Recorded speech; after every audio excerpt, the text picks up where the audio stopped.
আমি doctor Rajib Kumar Shah, medicine ও বক্ষব্যাধি বিশেষজ্ঞ, consultant হিসেবে কাজ করছি আজকুরালি হসপিটালে। সবাইকে ওয়ার্ল্ড লাং ডের শুভেচ্ছা।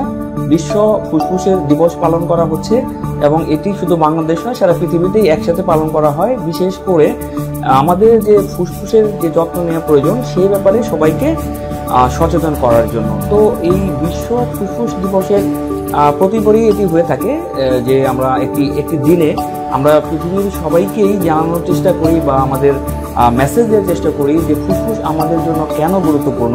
সাধারণত আমরা যখন সুস্থ থাকি তখন ফুসফুসের প্রয়োজনীয়তাটা আমরা কিন্তু অতটা ওইভাবে অনুভব করি না, কিন্তু যারা শ্বাস প্রশ্বাস বা কষ্ট বা শ্বাসকষ্টের রোগে আক্রান্ত বা যে কোনো ধরনের ফুসফুসের রোগে আক্রান্ত, তারা কিন্তু বুঝে থাকেন যে আসলে শ্বাস প্রশ্বাস যে আমরা প্রতিনিয়ত নিচ্ছি এটি আমাদের জন্য কতটা গুরুত্বপূর্ণ। তো এই আমাদের যে ফুসফুস আছে এটাকে আমরা যদি ভালো রাখতে চাই, এটাকে আমরা যদি যত্নশীল হতে চাই, তাহলে আসলে আমাদের কি করণীয়।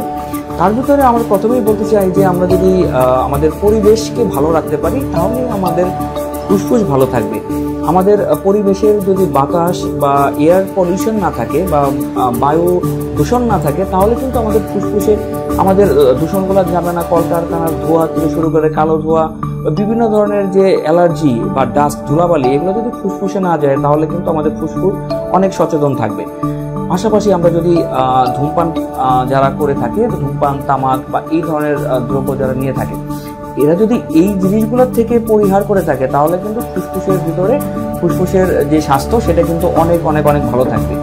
পাশাপাশি একটি ব্যাপারে আমরা খুব গুরুত্ব দিই, সেটা হচ্ছে বিভিন্ন ধরনের টিকা দেয়া, যে ফুসফুসের যে রোগগুলা যেমন নিউমোনিয়া, কোভিড বা করোনা বা ইনফ্লুয়েঞ্জা, এগুলার কিন্তু সবগুলা রোগেরই টিকা রয়েছে। হয়তো বা আমরা অনেকেই জানি না এবং জানলেও এই জিনিসটা আমরা অতটা গুরুত্ব দিয়ে দেখি না।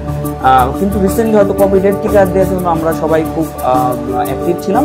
এভাবে যদি আমরা প্রত্যেকটা রোগের টিকা দিয়ে থাকি তাহলে কিন্তু আমাদের ফুসফুসের রোগগুলা কম হবে এবং আমরা যদি ধূমপান থেকে পরিহার করে থাকি তাহলে কিন্তু আমাদের যে ক্যান্সার থেকে শুরু করে ফুসফুসের বিভিন্ন রোগের আক্রান্ত হওয়ার সম্ভাবনা অনেক কমে যাবে।